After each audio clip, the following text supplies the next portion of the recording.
ஓம் முருகா போற்றி. ஓம் சரவண பவ. என் அன்பு குழந்தையே, நான் உன்னை எப்படி வந்தடைந்தேன்?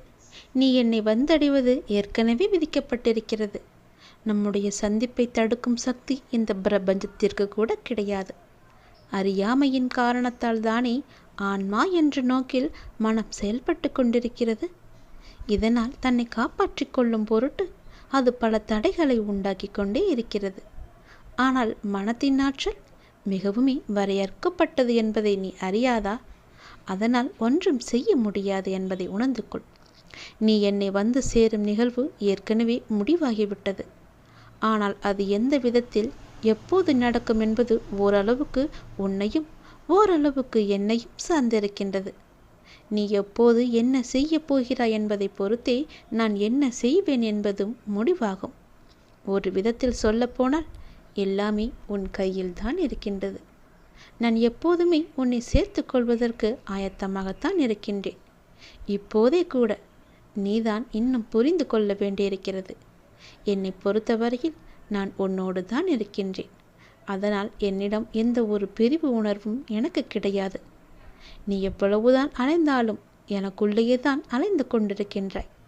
உன்னுடைய தாகம், உன்னுடைய தாபம், உன் வேதனை, உன் பிரிவாற்றாமை, ஏக்கம், எதிர்பார்ப்பு, எப்போதாவது சில கணங்களில் என்னை தூரத்து நறுமணமாக உணரும் கணங்களில் நீ அடையும் சந்தோஷம், எல்லாவற்றிலுமே நான் இணைந்திருக்கின்றேன்.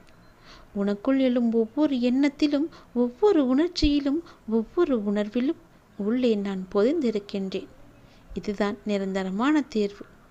உனக்குள்ளிருந்து எழும் அன்பானது அறிவுணர்வு, புத்தி, அமைதி, சந்தோஷம், படைப்பாக்கம் அனைத்துமே என்னுடைய பிரதிபலிப்புகள் தான்.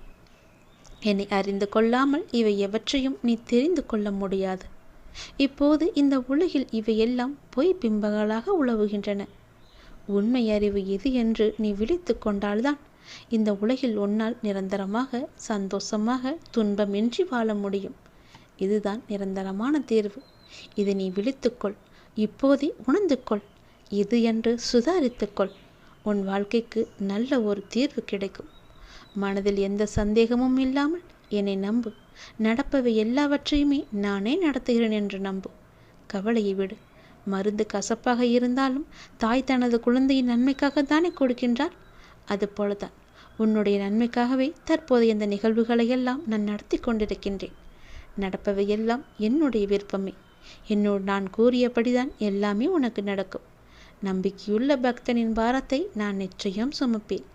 அவனுடைய பொறுப்பு முழுவதும் என்னுடைய பொறுப்பு.